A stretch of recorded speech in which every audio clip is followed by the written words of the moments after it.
Tonight on Bridge City News, Premier Rachel Notley is back in southwestern Alberta preaching pipelines and trying to drum up more support.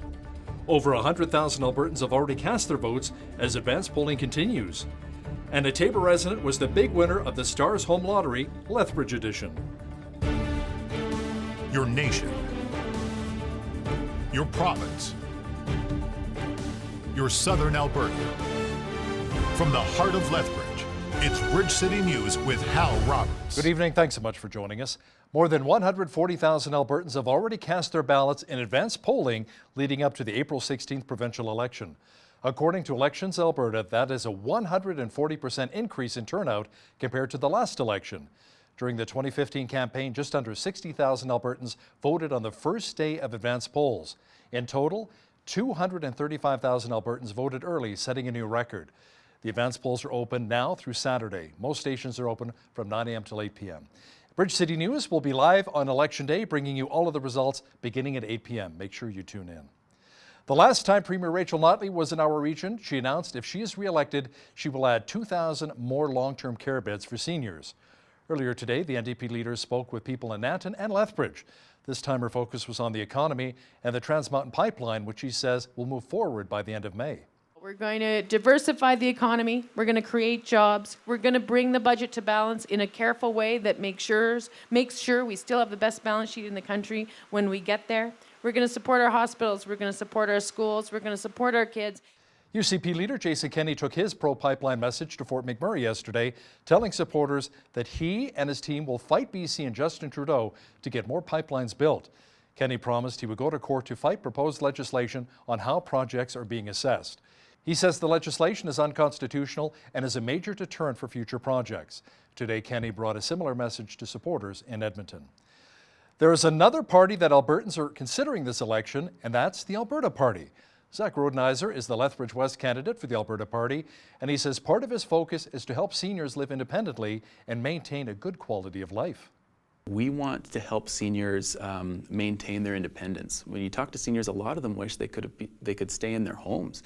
And so we're looking at having a pilot program to have things like snow removal and grocery delivery and food preparation, some of the basic supports so that we could try and keep seniors in their homes.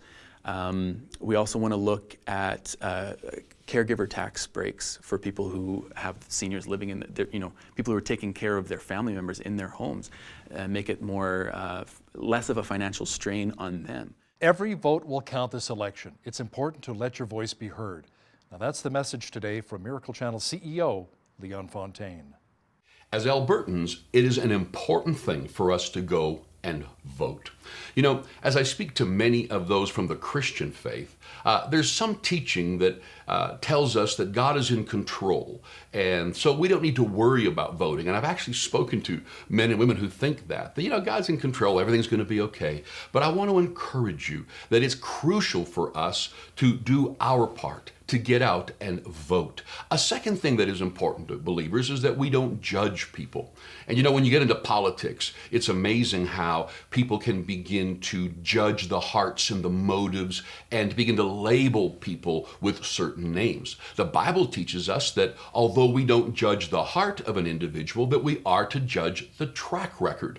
In other words, will know them by their fruits, which is the decisions they have made and the things they have done with their life. That we are to judge. So when you're trying to decide where to vote, look at the people who are leading, take a look at their track record with wisdom. Listen to the experts that are out there.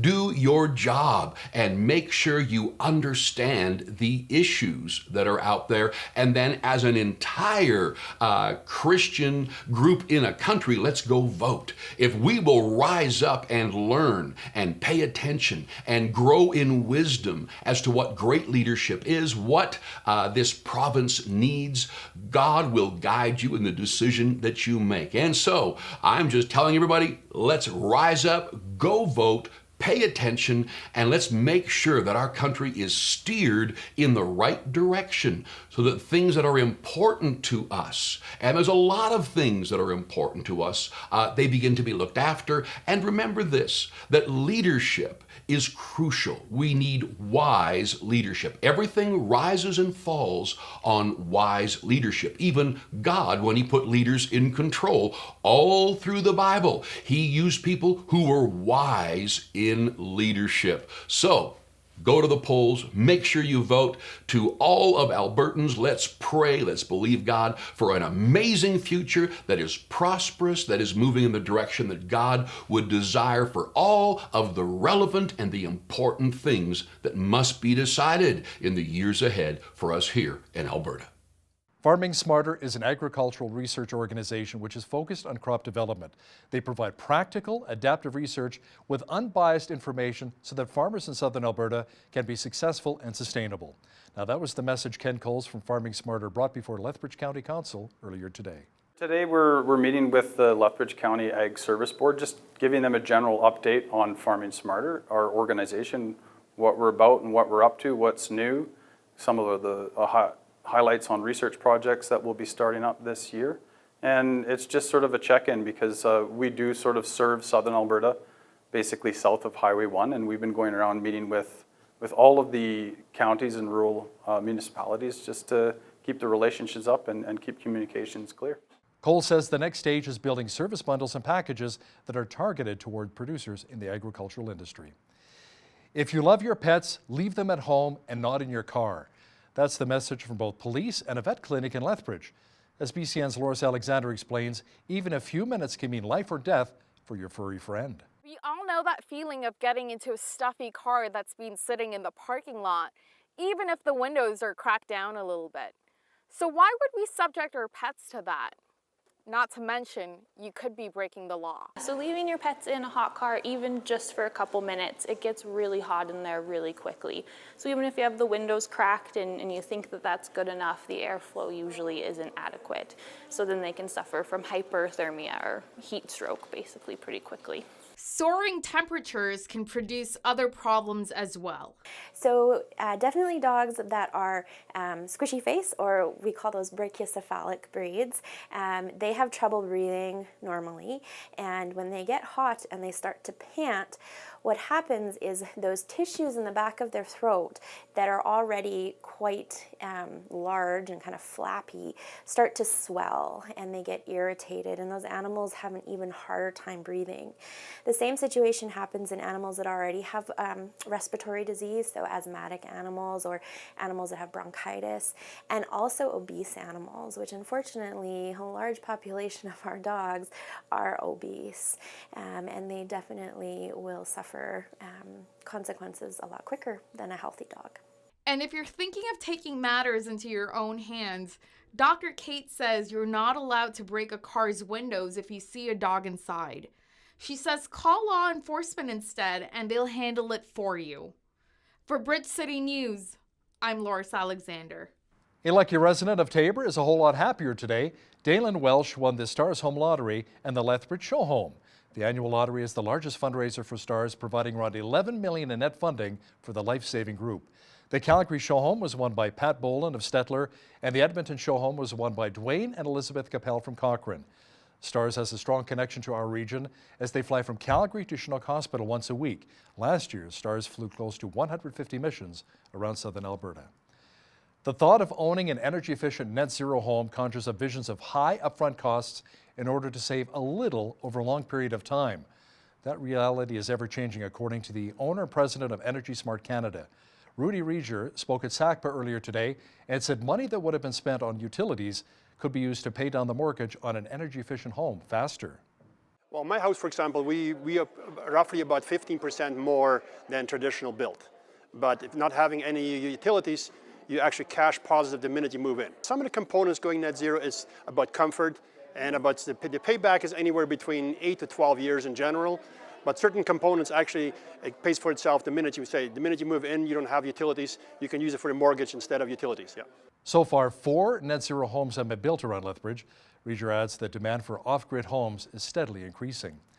The Lethbridge Soccer Association is in dire need of help. Program coordinator Michaela Stone says they currently need about 20 coaches, and you don't need to be a soccer expert to help out. Don't be afraid to fail. I mean, you're not going to ruin these kids for life, right? You get them out there, you get them moving, you get them playing, you get them enjoying outside with their friends. I mean, they're not going to be sitting inside playing Xbox or whatever the kids are doing these days, right? Playing Fortnite. You want to get them out there. You want to, just encourage them to be active. It doesn't matter if you throw a ball and tell them, okay, dribble it back to me, or run this letter, or do a relay kind of thing. It's just get them out there, get them enjoying the sport, get them out in the beautiful sunshine we have only for 2.5, 3 months. If you think you'd be a great fit and like to help out, you can do so by visiting lethbridgesoccer.com. Close to $100,000 worth of fines were handed out to the Brooks Motocross Club and one of its members, David Allen French. They were involved in a motocross race that took place August 30th of 2014 in the Crow's Nest Pass, which wiped out rare fish which did not sit well with Alberta Fish and Game. The court said the race through streams caused the deaths of many at-risk fish, including bull and West Slope cutthroat trout. During a hearing on Tuesday, the Crown recommended fining the club a total of $70,000 and French around $40,000. The matter has now been adjourned until April 26th, when a date for sentencing will likely be set. Street sweepers have been out in full force across southern Alberta, and in Calgary, close to 10,000 parking tickets have been handed out to those who ignored signs as the city is cleaning up winter dirt and gravel. The fine for leaving a vehicle on the street when it's scheduled to be swept is $120. Many drivers are not happy receiving the tickets. The city says the best way to avoid getting a ticket is to simply read the signs and obey them. The Pride Festival in Edmonton has been canceled. The volunteer-run organization says it made the decision based on what it calls the current political and social environment. It says because of that environment, the event, which includes a parade, will not be successful. The board says its goal is to hold a safe and enjoyable event that is encompassing the entire community, but given current events, that is not possible. Prime Minister Justin Trudeau fired back at Tory leader Andrew Scheer under repeated questions about the SNC-Lavalin affair. Trudeau responded to questions about his libel suit against Tory leader Andrew Scheer, saying that Conservatives have a problem with racism within their own ranks. Conservatives continue to mislead Canadians, and Canadians deserve better. On Monday, the Conservative leader refused to denounce white supremacists in this House. On Tuesday, a Conservative senator said, quote, "I would find it disturbing to believe that there's a politician in this country that believes that white supremacy is a threat to our way of life in Canada." When will the Conservative leader finally denounce white supremacists by name, and will he denounce comments from a member of his own caucus? I have always 100% denounced white supremacy and racism and anyone who promotes those hateful ideologies. He also knows that that senator withdrew and clarified his remarks, and that I continue to denounce those types of messages. And this is what is disgusting about this. They are using the very real threat of hatred and racism in this country to cover up their corruption scandal. There has been no response from Jane Philpott to a ruling from the Speaker of the House of Commons. Jeff Regan ruled that the former cabinet minister's parliamentary privileges were not violated when Prime Minister Justin Trudeau booted her and Jody Wilson-Raybould out of the Liberal caucus last week. Jeff Regan ruled that the former cabinet minister's parliamentary privileges were not violated when Prime Minister Justin Trudeau booted her and Jody Wilson-Raybould out of the Liberal caucus last week. Regan told the House he has no role in deciding how caucuses should conduct themselves, and that the Parliament of Canada Act expressly bars the courts from intervening. Heavy rain brought more flooding to areas of Oregon. Aerial video from a TV station in Portland shows a boat speeding over a flooded highway in Corvallis. More than 4 inches of rain have fallen in the Eugene area over the past few days. Around 50 people have been evacuated from their homes over the past 48 hours. Survivors and family members of the slain victims of the school shooting in Parkland, Florida, are suing the school district, the sheriff's office, a deputy, and a school monitor. They are claiming negligence that they say allowed the massacre to happen. The person ultimately responsible for this is sitting in Broward County Jail. But everybody knows that Broward County lifted checkpoints and knocked down barriers that could have changed the outcome of February 14th.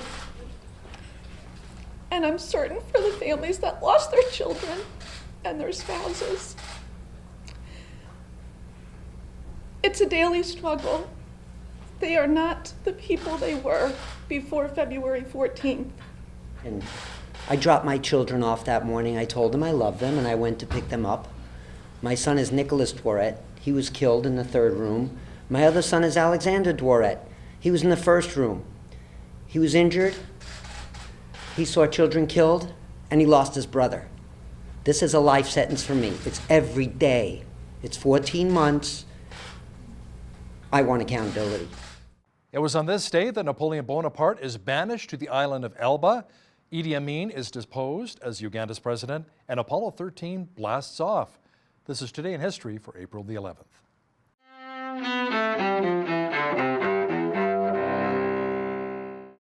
April 11th, 1951.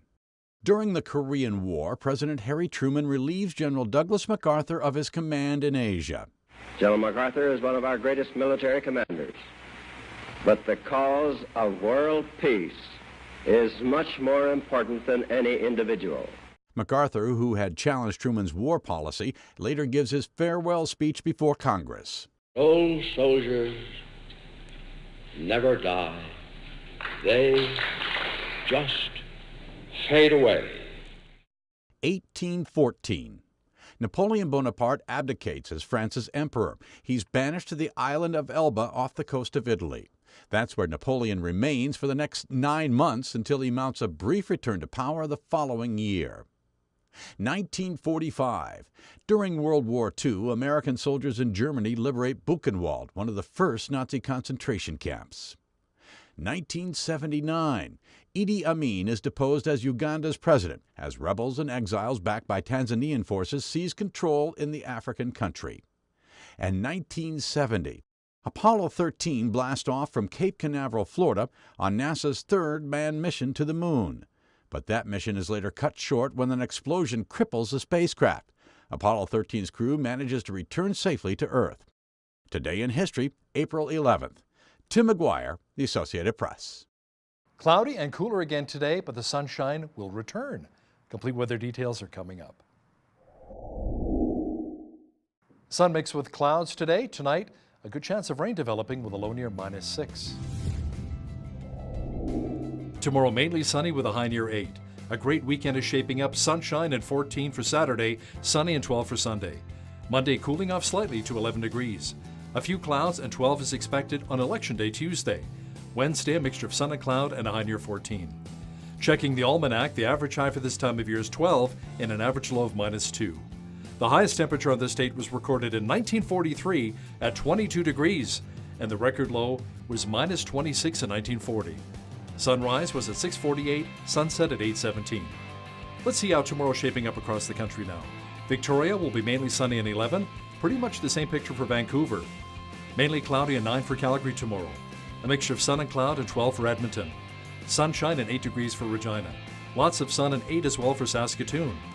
Expect snow in Winnipeg tomorrow and a high near 3. Toronto will have showers and 14.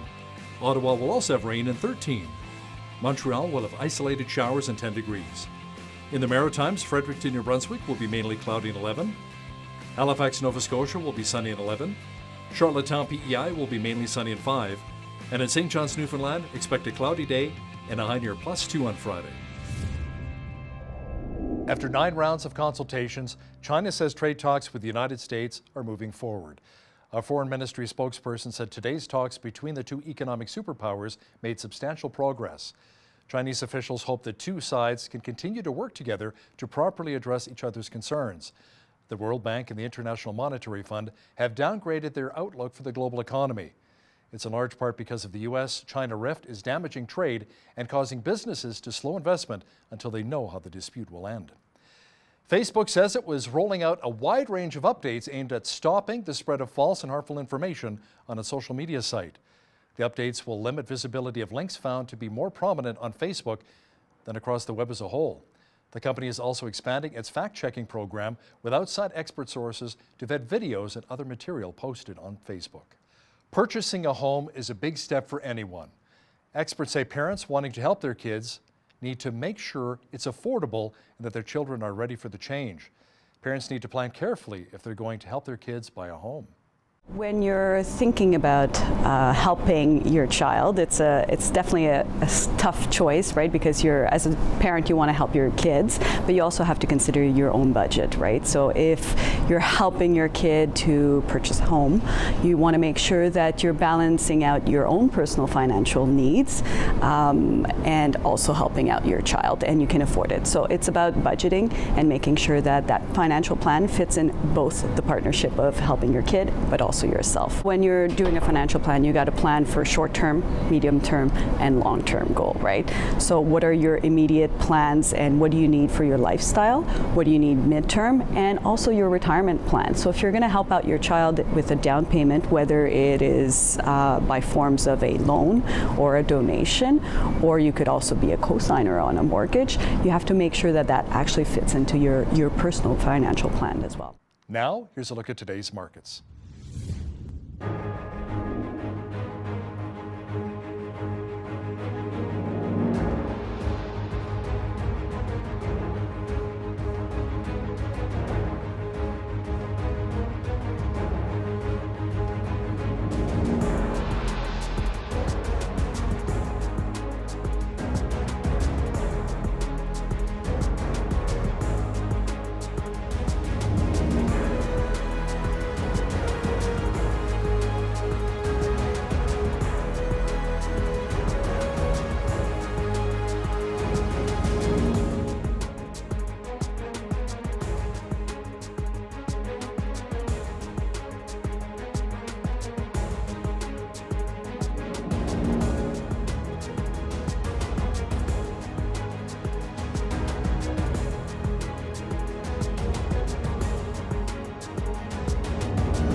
Recapping one of our top stories this hour, NDP leader Rachel Notley was in Nanton earlier today and Lethbridge this afternoon as her campaign trail continued through southern Alberta. Premier Notley says her party is still the best choice for Albertans, bringing balance and diversity. She also says if the NDP is re-elected, Albertans can look forward to seeing shovels go into the ground for the Trans Mountain Pipeline expansion at the end of May. There's a party which is offering an alternative to the NDP and the UCP. They are called the Alberta Party. Up next, I chat with Zach Rodenizer, the Lethbridge West candidate, who has a plan for pipelines, at-risk youth, and seniors. That interview is coming up next. But first, here's a look what's happening in and around your community. Here's your Bridge City News community calendar.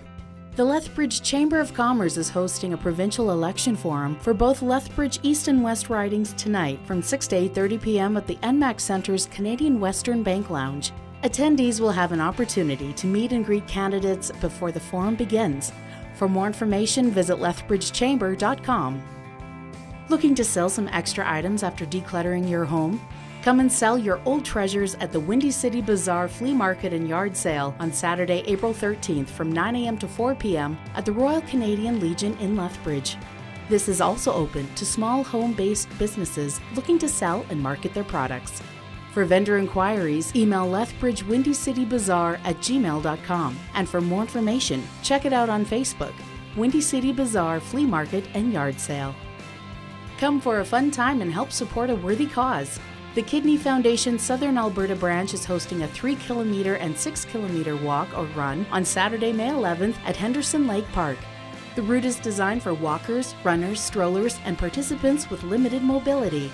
Register individually or as a team by calling 1-866-956-2724 or go online to kidneywalk.ca.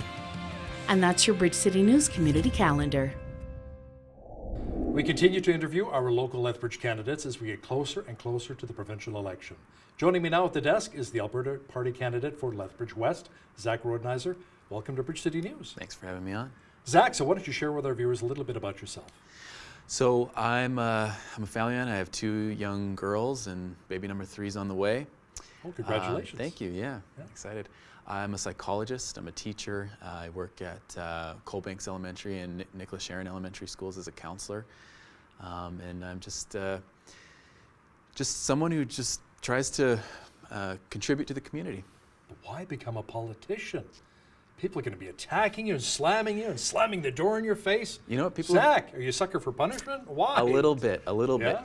You know, people have been really nice. I thought it was going to just be nasty, and I was getting ready to put my armor on, and people have been really nice to me. But you know, in my job, dealing with kids, dealing with mental health, especially in children, I see how a lot of the struggles that we're having are at the systemic level, at a cultural level.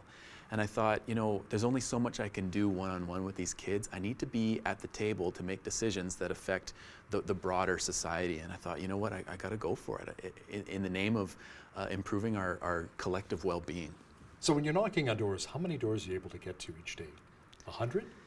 Yeah, is that generous? Yeah, that's about that. You know, it's hard to catch people at home too, but right. you know, and I have a small team of volunteers, and so we're not getting out to as many doors as we'd like, but we are out there. Yeah. So what are people saying to you when they come to the door?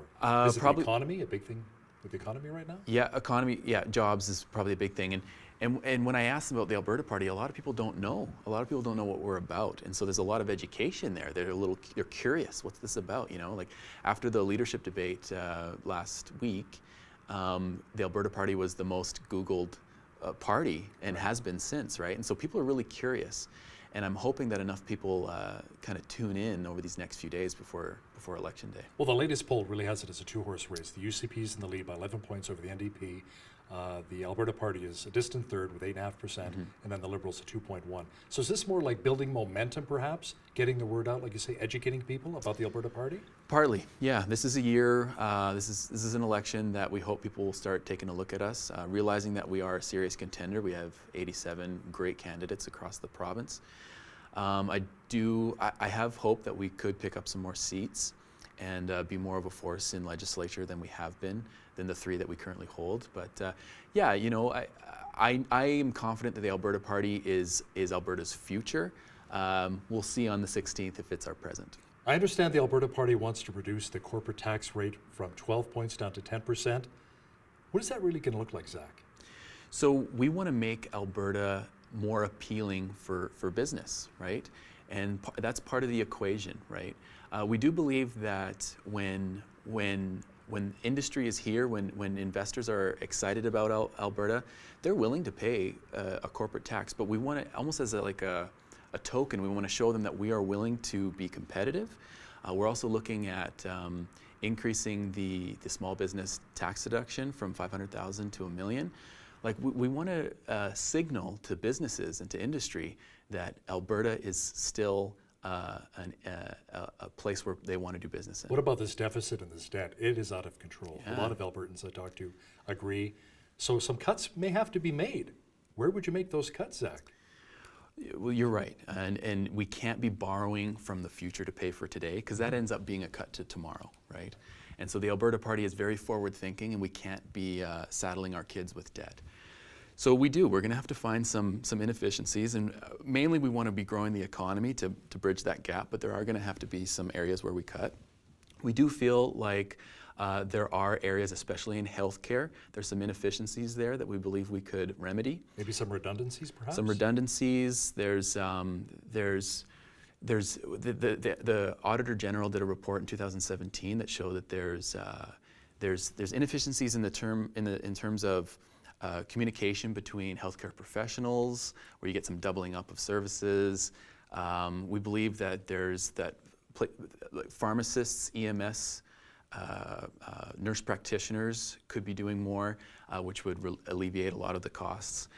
There's a number of ways that we could reduce costs in healthcare, and we have a shadow budget that you could look at that illustrates how we would do so. What would you do to offer incentive to get more people to move to Lethbridge when it comes to specialists? I mean, Lethbridge only has one cardiologist for 100,000 people. We need more specialists in our region. Yeah, you know, we want to take a look at how we're delivering services overall and see where those necessities are. And if it means some kind of financial incentive, we want to make sure that we're providing the best in-house healthcare to people across the province. And that could look like tax breaks, that could look like other types of incentives. Part of that too is reducing wait times in other areas so that we can have some of our specialists spending more time with the people that they really need to spend more time with. How about privatized healthcare? The Alberta Party is not interested in privatizing healthcare. Freeing up those wait times. There's an argument for that, but there's only so many doctors to go around as well. And so just by privatizing doesn't necessarily mean we're going to have more doctors coming to our communities. I do believe that there's work to be done, like I said, with helping other like pharmacists, nurse practitioners, taking care of some of the minor ailments, which could reduce a lot of wait times. The other thing too, I was talking to some pharmacists on the weekend, and they're concerned with either of our two major options.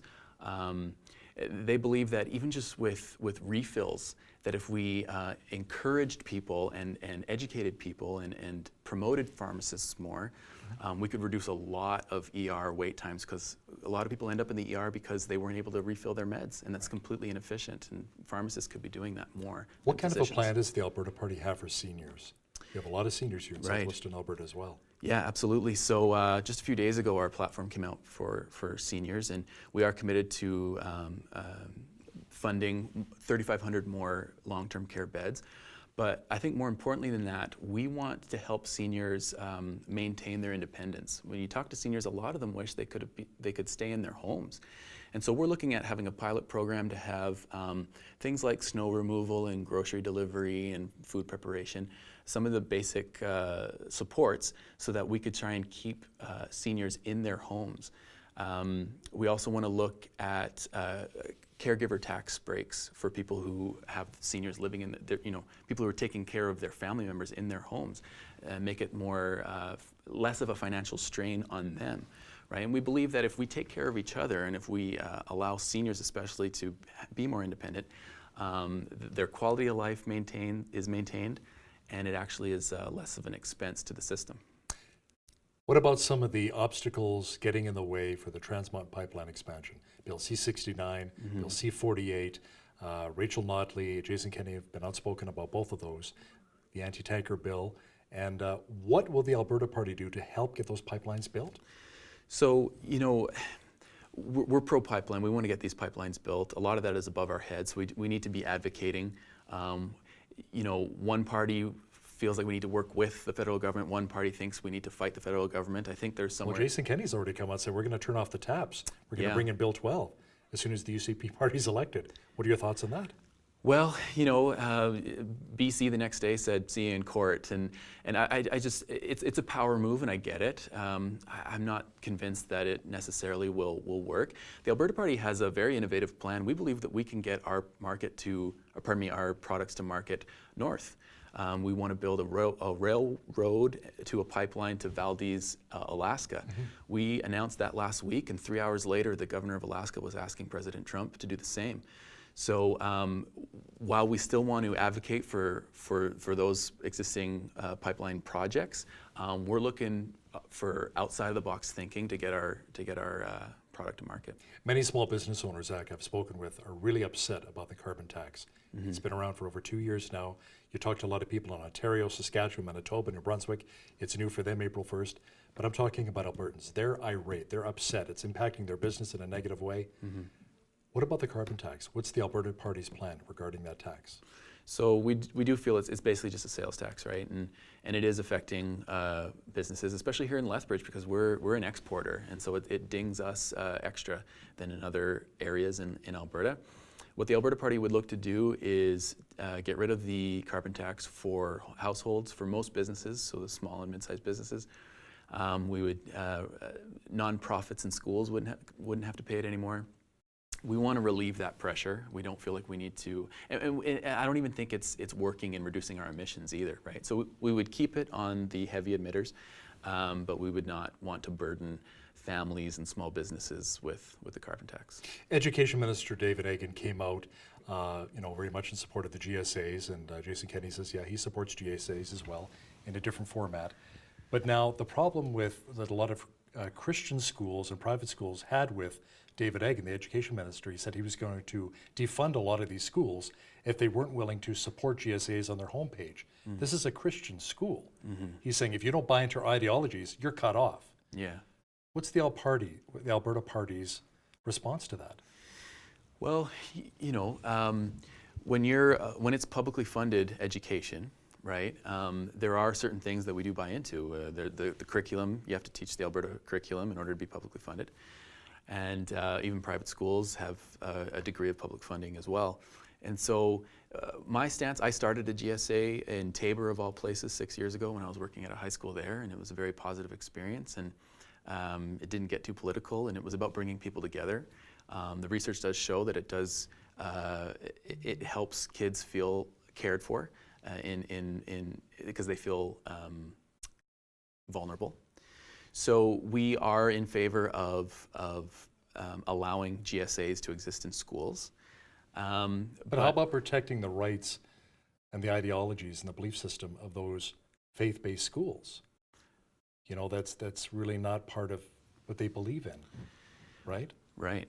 So how do you balance that? Being a centrist party, you want to be everything to all parties, right? So. Well, being centrist doesn't mean we're going to be everything to everybody, because that's impossible. So you do still have to stand for something and have opinions. And so we're not looking to appease everyone. But our stance is that while I do recognize that ideologically a Christian school is not going to be very favorable of having a GSA in their school, the way the law stands is if students felt that they need it, that they could start it themselves.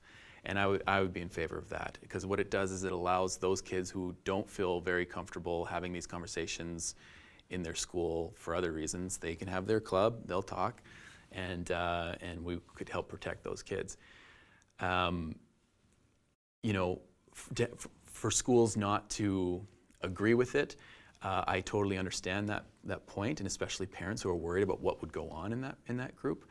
But I can assure you, the GSAs that I've been involved in, it's about bridging people together, gay, straight, what have you, and coming together as a community, not necessarily trying to undermine someone's ideology. What about educational assistants? How important are they? Because I know the Alberta Party's talked about possibly doubling the number of EAs. Yeah. So what happens is and I work in schools, and what I see is there are an increasing amount of behavioral issues that are making it very difficult for teachers to do their job. It's very distracting to the other kids. And in the past 4 years, funds have been kind of funneled to education in order to reduce class sizes, and they haven't. And so what we want to do is we want to earmark funds that go directly to what we call inclusive education. And so that would include more assessments for kids at an earlier age to catch things earlier, more training for teachers, but what I suspect most school boards would use it for is to double the amount, or to increase the amount of educational assistance. What that does is it gives another body, a trained person who can handle these behaviors and decrease the stress on the teacher, so that the teacher can do their job, which is educating kids. Now, you work with a lot of students as a psychologist. What are some of the biggest issues that students today are dealing with? Really stressing them out. Yeah. Is it online bullying, perhaps? So at a high school, middle school level, I'd say so. My last 3 years have been spent in elementary. Okay. Even younger kids, like what are some of their issues? Yeah, younger kids. So younger kids are, it's interesting. We are safer than we've ever been in our society, right? Violent crime is down. But we are also more scared than we've ever been. There is a systemic... Why do you think that is?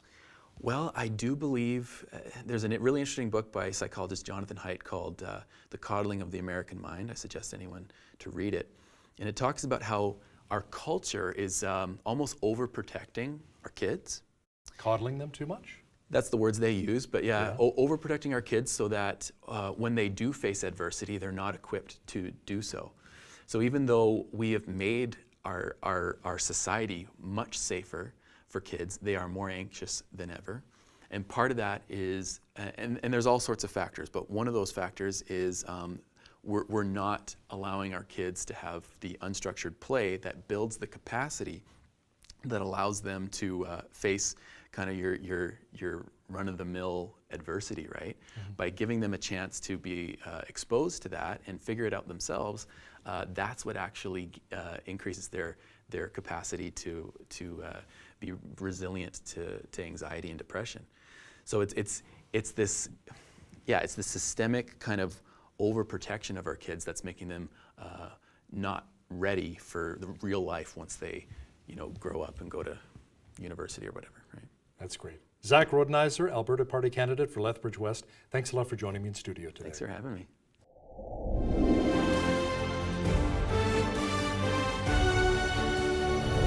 We all love looking at beautiful scenery, watching a great movie, or seeing our kids or grandchildren play. But we probably take our eyesight for granted at the best of times. We want to talk about properly taking care of our eyesight and how to deal with vision problems when they come up. Dr. Mansoor Chowdhury, an optometrist with Vision Effects Eye Clinic, joins me now at the desk right here in Lethbridge. Welcome to Bridge City News. Thanks for having me. Now, doctor, how often should we really go in for an eye exam? Now, we recommend everyone get their eyes checked at least once a year, especially diabetic patients. A lot of people think that, maybe 2 years is good enough, but once a year is pretty standard. A nice comparison I like to draw is, we get our teeth checked every 6 months, we get our oil changed every 6 months or 5,000 kilometers, and I'm pretty sure everyone wouldn't want to lose their vision. So annual exams, I think, are pretty standard for most clinics across the board. How about for kids that don't know their alphabet yet? They can't read. Yeah. How much of a challenge is that doing an eye exam, right? It can be challenging at times, but we get patients as young as 6 months coming into our clinic, and we actually recommend that they should have their first exam by the time they're 1. And every doctor has their own little tricks that they have to deal with the younger patients, but we can put up pictures or shapes. But mostly at that age, when they can't communicate back to us, it's mostly objective, but we can get a pretty good idea of their overall eye health from our objective testing as well. So I'm curious, what actually impacts our eyesight and causes our eyesight to decrease? Is it a lot of it that the eye is actually changing, evolving, the eyeball? Yeah, so I mean, if we're talking about just having nearsightedness or farsightedness or astigmatism, that's, we're pretty much born with it. Most of it's genetic. If we talk about needing reading glasses, when we get to that certain age where we start, pulling things further away, that's more of a muscle issue. But there's not really much we can do in terms of, not needing glasses. You're kind of born with the DNA that we have, and you just try to do the best way we can. What about these glasses that you can pick up maybe at some of the retailers out there, some of the superstores out there? Yeah. The real cheap ones, like my mother says, I don't have to go see an optometrist, son. I just pick these ones up for $3-4 bucks and I'm good to go, right? Yeah. So those can work pretty well for some people. Like for reading, right? Exactly right, just for correcting your near vision. But the problem is that most of the time your prescription in your right eye is different than your left eye and vice versa. So if you grab just a +2, but your inherent prescription is, maybe a +1 in the left eye, maybe a +250 in the right eye, it's not gonna work that well in the long term. So, I wouldn't say it's a good idea to replace an eye exam per se, just because that's only covering one aspect, which is just seeing up close, where, your overall eye health is much more important, and it takes a little bit more detail than just that, but they can work for some people. But what about cataracts? What actually causes them, and at what age do they tend to start?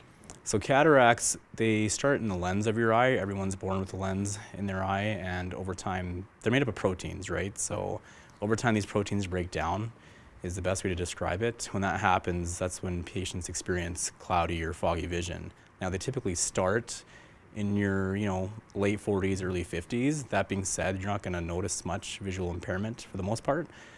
Typically when they start to bother people, it's in their early 60s or mid 60s. Everyone's a little bit different, but that's generally what we see case by case. So what are some of the symptoms then when you think you may have cataracts? Just an overall decrease in vision. You're putting on your glasses, people take them off, they clean them, and they feel like they're dirty still, or that something's just not quite right in terms of how clear their vision is. At any point, if you feel like your vision is decreasing at any age, we think it's a good idea to come see your local optometrist. What about cataract surgery? How successful is it right now? And tell me about the healing process. Is it fairly quick? Cataract surgery has been around for a long time, and it's actually a very successful treatment option. The success rates to the patients that we see have been, pretty good. Now, the entire process is pretty simple. You come in, if you're a patient of mine, we take a look. If we think that the reason that you're not seeing well is because of the cataracts, not something else, then we basically just make a referral to an ophthalmologist in town, or Calgary Medicine Hat, wherever you want to go, and they'll have a consultation with the patient and they'll talk about the risks and benefits and see what the best option might be, whether it's surgery or whether just kind of wait, or it's a conversation we like to have case by case. What about glaucoma? Can you explain to our viewers what exactly it is and what causes glaucoma? Yeah, so glaucoma is a pretty scary word that throws around the clinic because it can lead to blindness. Now, the simplest way to define it is it's just a progressive disease of your optic nerve. Now, it's a slowly progressing disease, so it does take time to reach blindness. And in this day and age, we're lucky to live in a time where we have the modern technology and medical treatments available to hopefully stave that off. So, you know, the best treatment options we have right now focus on just lowering intraocular pressure or your eye pressure, and that's either done by eye drops or what's becoming increasingly popular as a first-line treatment is surgical intervention. So those are, you know, we're seeing a lot more patients opting for that, because what they need to understand is if you're doing eye drops, it's, you know, not for 3 or 4 months, it's for the rest of your life, right? So, but, you know, if you just have your eyes checked regularly, we can hopefully catch it before you have noticed any visual changes at all. So glaucoma and cataracts, are a lot of those attributed to maybe being hereditary, inheriting them from family members? Yeah, absolutely. So glaucoma, there's nothing, we're not really too sure what causes it exactly. Again, we ask all of our patients their family history. Did your aunt have it? Your mom, your dad, your brother, your sister? And if any of those patients say yes, one of our family members do have it, we flag them right away. So we're not sure what exactly causes those things, but everyone has an equal chance of getting them. Okay, let's read the fine print now on contracts. Okay. And sometimes people have to hold it out like, yeah, I can read it all the way out here, it's no problem.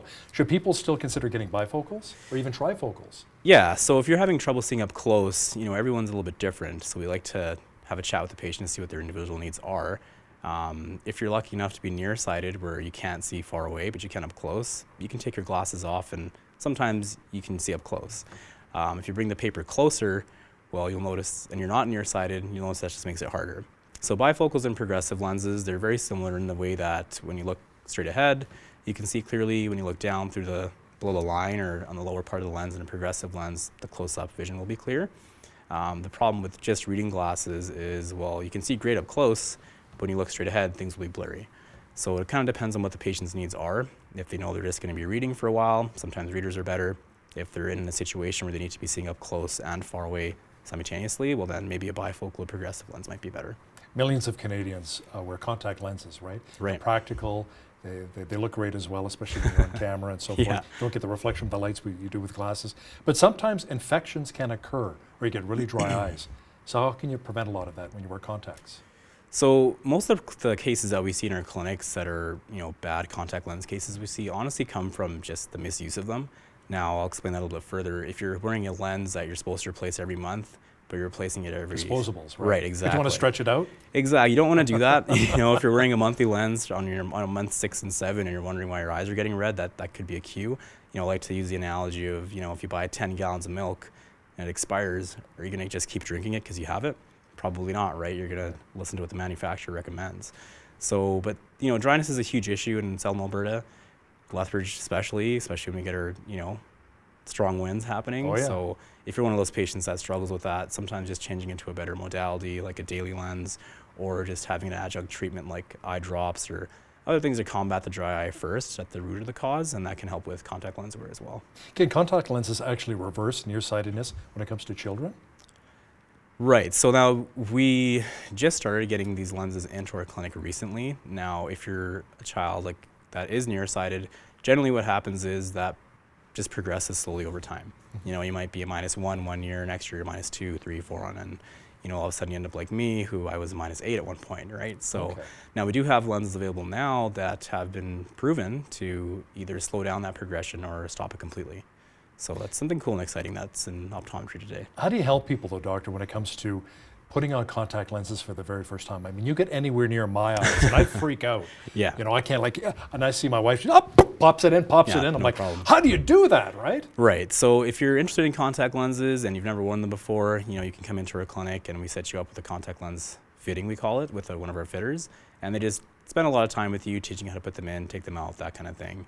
And, you know, you can tell pretty quickly if you're able to do it or not. And if you can't, that's okay. You can, you know, keep trying, or if you do it, great. It's one of those things that does take some practice, but, you know, you do it enough and like with anything, it just gets easier and easier. That's right. How about the multifocal contact lenses? How effective are they compared to glasses? Or are glasses still the better route to go? We've actually had quite a bit of success with multifocal lenses in our clinic. It seems to be, that number seems to be increasing, you know, every year that goes by. And I think the reason for that is, you know, we get our contact lens wearers that have been wearing them for several years or decades, and they get into that, you know, age range where they need a little bit of help up close, but they don't want to give up their contact lenses. Now, a lot of people don't know that just like bifocal or progressive glasses, well, there's bifocal and progressive contact lenses as well. And depending on your prescription and just your experience with contact lenses as well, and a little bit of patience, it can become pretty successful pretty easily. So, I mean, glasses, the vision you get from glasses is hard to replace depending on your prescription. If you have a pretty complicated one, we can still give you contact lenses to help you see pretty good. It might not be as great as your glasses, but we can get pretty close. What about floaters? Can you explain to our viewers what exactly causes floaters and how do you get rid of them? Yeah, so floaters, they're a very common issue as well. Now, the back of your eye, there's a thick gel-like fluid known as your vitreous. And, you know, quite simply, some of it starts to break down, and those pieces that break down can clump together, and that's what causes those floaters. It's kind of why if you kind of move your eyes and you look left to right, it's kind of like shaking a snow globe, except with a few snowflakes instead of hundreds, and you can see them kind of float around. Now, generally, they're pretty harmless. It's nothing to be too concerned about, but if you ever notice that there's significantly more and, you know, something's just not right, it's the best thing to do just to come in for an exam. In terms of getting rid of them, yeah, can you flush them out? There's Like, not really much, yeah, you know, it's an ongoing question we get all the time. Or exercises maybe for your eyeballs, right? Massage them, I don't know. What do you there's do? not really much we can do right now. Now, there's been some talk of some laser therapies that might, you know, help get rid of them, but at this point, since they're not really too harmful, the risk of, you know, operating in the back of your eye just isn't worth, you know, something that's just a little bit annoying. How about laser eye surgery? I remember when it first came out when I was younger, how expensive it was. Yeah. It's like $10,000 an eye, like 20 grand. I'm like, wow, who Yeah. can afford to do this? But it's come down substantially now. I mean, you can get an eye done for under $2,000 an eye now. So how effective is laser eye surgery? And what are some of the dangers, I guess? It's been pretty successful. I'm actually one of the few optometrists that has had it done themselves. So okay. I had it done about 5 years ago. Again, I was really nearsighted. Thought, you know, I'd see if I was a candidate. I was, went through the process, and, you know, I can see perfectly fine to this day. We refer a lot of patients to get the surgery done, and we follow up with them after, for many years after. And honestly, for the most part, it's pretty safe. A lot of the fears we get from patients are, am I going to go blind? You know, am I going to lose any vision? And honestly, there's a very, very small chance that you'll go blind, if any. But, you know, the other fear is, well, what if my vision starts to regress? Now, again, everyone's a little bit different. Everyone reacts to medical treatment differently. But, you know, there are clinics out there that offer lifetime warranties depending on what procedure that you get, because there are different laser corrective options available, right? Do they actually freeze some of the eyeball and then shave the cornea? Take that off, create like a... Right, so how your own LASIK contact works lens? is they'll numb your eye just with eye drops. There's no Okay. needles or anything. There's no Right. one in your face. It's not very invasive, I thought anyways. They basically just make a cut on your cornea, lift the flap, laser it to reshape it, put the flap back, and then when it heals, you can see. But when you have laser or LASIK done, you can see that very day. So you stand up and you can see significantly better than So the without healing correction. process is quite quick then? It's pretty quick, yeah. To be fully healed, it's, you know, a few months, but in terms of how long will it be till I can see again, it's that very same day you can see. Well, what about the eyeballs changing shape though? That's what some people say, you know, forget about it. It's cheaper to go with contact lenses or with glasses because your eyeballs are going to be changing shape anyway. You'll have to have more laser eye surgery done. So right? if you're thinking about getting LASIK done, you know, again, it's case by case. We like to evaluate, well, have you been getting regular eye exams? Do we have a good enough portfolio of what your prescriptions were? If it's still changing significantly, I wouldn't recommend you to get it done. Another thing, well, if you're a woman and you're not quite sure if you're done having children yet, well, you might want to wait as well, because after every pregnancy, your vision can change again. So with my patients, good candidates, their eye health is in good standing, their prescriptions have been pretty consistent over the last few years, and, you know, they're not planning to have children if you're a woman in the next near future, because again, it can change as well. Who are some other candidates who should really seriously consider not getting laser eye surgery? Generally, everyone's you know, it's case by case, but for the most part, if you have any substantial healing problems, if you have an autoimmune disease, sometimes they'll be ruled out. How about diabetes? Would that Diabetes, play a role? we're careful with those patients because, again, if your sugar levels are up and down, well, that can by default change your prescription as well. So if you're diabetic, you can be, you know, prescription A, and after a few months be prescription B if it's not controlled. So it's, again, case by case, but for the most part, it's safer for most people, and there aren't too many people that get the answer no when they get the consultation done from the surgeon. At the end of the day, it's their call, but, you know, it's becoming more and more popular. How about night blindness? How often do you come across that? From the laser surgery? Yeah. It's becoming decreasingly prevalent. You know, it used to be a big problem, I think, when it first came out. And, you know, like I said, nowadays it's still common for me personally. I had a little bit for the first few weeks, maybe the first month, but every week as you're healing and you're completely healed, it's not an issue for me anymore. But that being said, before you get laser surgery done or cataract surgery done, especially if you're from Southern Alberta, you should see if you suffer from dry eyes. Now, a lot of people, when you ask them, they'll say, no, I'm fine. But then you go into a clinic and you get your tear film evaluated and, well, lo and behold, you have dry eyes. I would say there's a vast majority of people in our community here, especially that have it, that may just not know because we're used to it, right? You know, Last question I want to ask you. Colored contacts. Yeah. Do people still go that route? They have decreased in popularity a lot, but, Oh. but we still have quite a few patients that are interested in them. So, you know, the lens companies, I think they're kind of focusing their research and design more on dailies or comfort and breathability and not so much on color anymore, but we still do have them. Dr. Mansoor Chowdhury, optometrist with Vision Effects Eye Clinic here in Lethbridge. Thanks a lot for joining me in studio today. Thanks for having me. On behalf of all of us here at Bridge City News, I'm Hal Roberts. God bless. Have a great night.